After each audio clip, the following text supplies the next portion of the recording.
नाम के व्यक्ति ने अपने परिवार तथा बंधु बांधवों के साथ कथा कर रहे थे। वहीं पर एक लकड़हारा आया।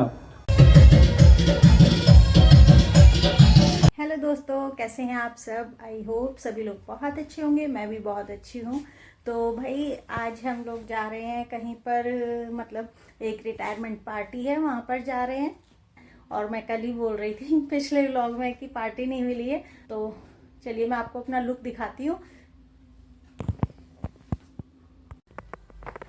तो ये है मेरा लुक। मैंने ब्लैक साड़ी पहनी थी और ठंडी बहुत थी तो मैंने वुलन ब्लाउज़ पहना हुआ था, टॉप टाइप था ये ब्लाउज़।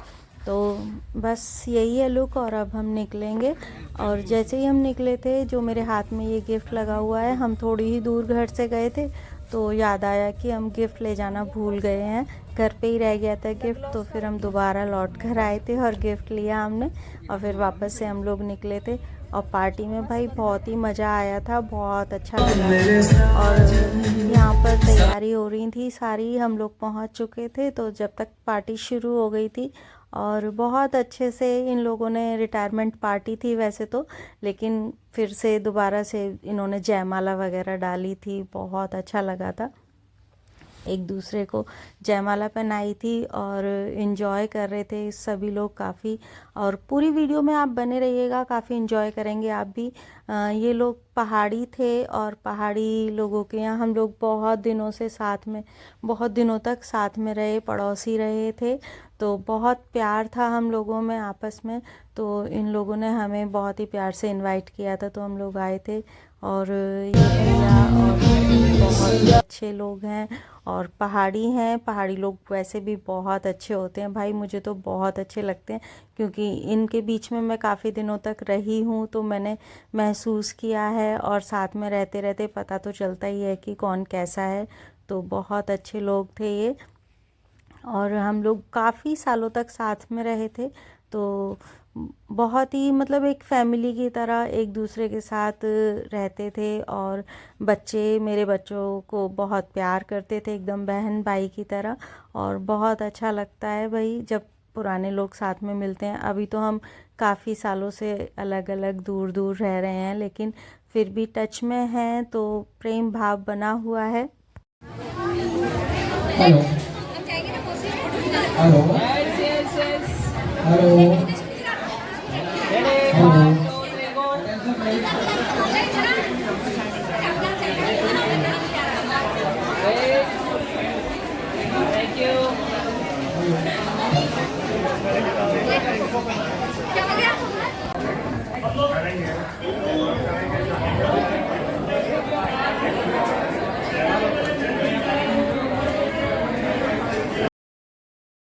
बस अंदर फ़ोटो वगैरह खिंचवाए, फिर हम लोग आ गए थे नाश्ता करने के लिए बाहर।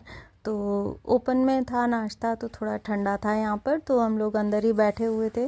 तो फिर उसके बाद नाश्ता करने आए हम लोग बाहर। जनवरी का महीना, ठंडी में गरम गरम नाश्ता करने में मज़ा तो बहुत आता है। तो हमने नाश्ता किया और फिर हम अंदर गए। अंदर चल रहा था डांस पहाड़ी गानों पर। आप इंजॉय कीजिएगा पहाड़ी गानों पर डांस। तो भाई मैं भी डांस फ्लोर पर पहुंच गई थी डांस करने के लिए। पहाड़ी गाने चल रहे थे तो समझ में तो मेरे कुछ भी नहीं आ रहा था, तो बस जैसे सब कर रहे थे मैं भी कोशिश कर रही थी उनके साथ एंजॉय करने की और उन्हीं की तरह का डांस करने की। तो जैसा भी आया समझ में वैसा डांस किया। एंजॉय तो भाई कर ही सकते हैं कैसे भी, चाहे समझ में आए ना आए। तो म्यूज़िक तो था ही, तो समझ में नहीं आ रहा था फिर भी डांस तो अच्छे से कर ही पा रहे थे। तो बहुत अच्छा लग रहा था। बहुत दिनों बाद सबसे मिलना हुआ था और भी पुराने लोग जो काफ़ी पहले रहते थे हमारे साथ में, उनसे मिलना हुआ तो बहुत अच्छा लग रहा था।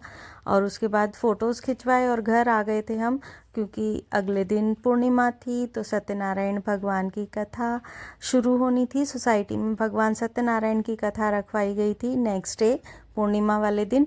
तो बस वही कथा में, मंदिर पर कथा थी तो वहीं पर पहुंच गए हम लोग कथा का आनंद लेने के लिए। आप भी एंजॉय कीजिए और कथा सुनिए सत्यनारायण भगवान की। बजरंग वाला वेदों पुराणों ने कह डाला, राम जी का नाम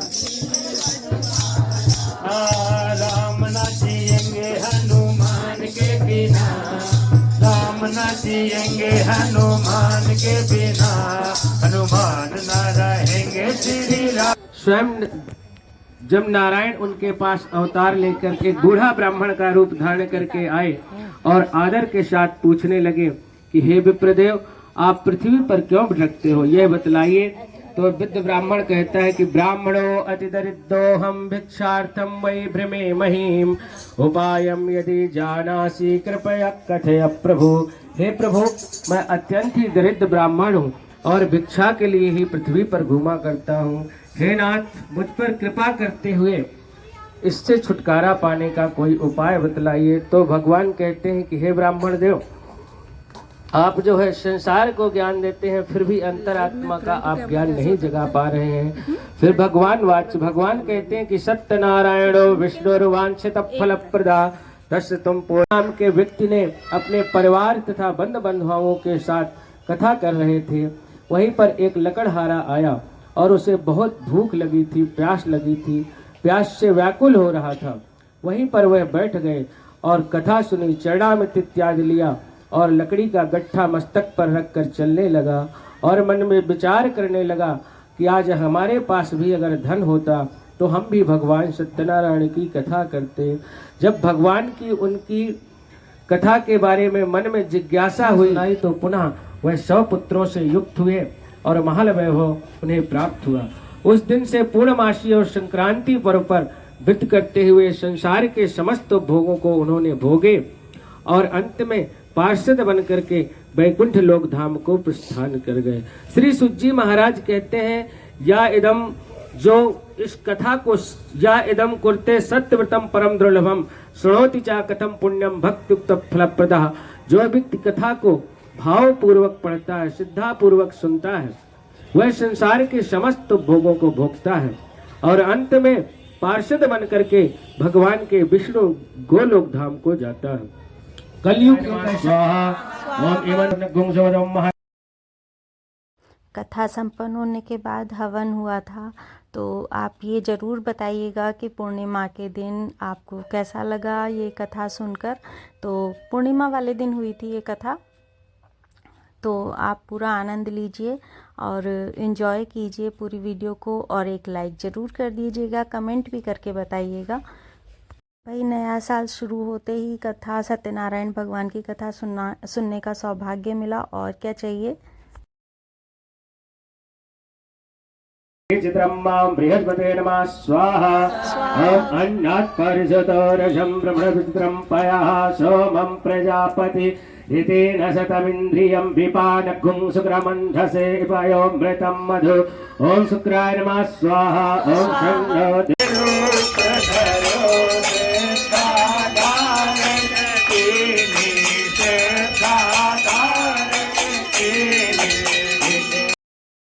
तो सत्यनारायण भगवान की कथा हो चुकी है, संपन्न हो रही है अब आरती।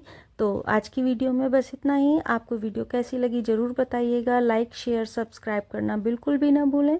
और जय हो श्री सत्यनारायण भगवान की। Bye bye.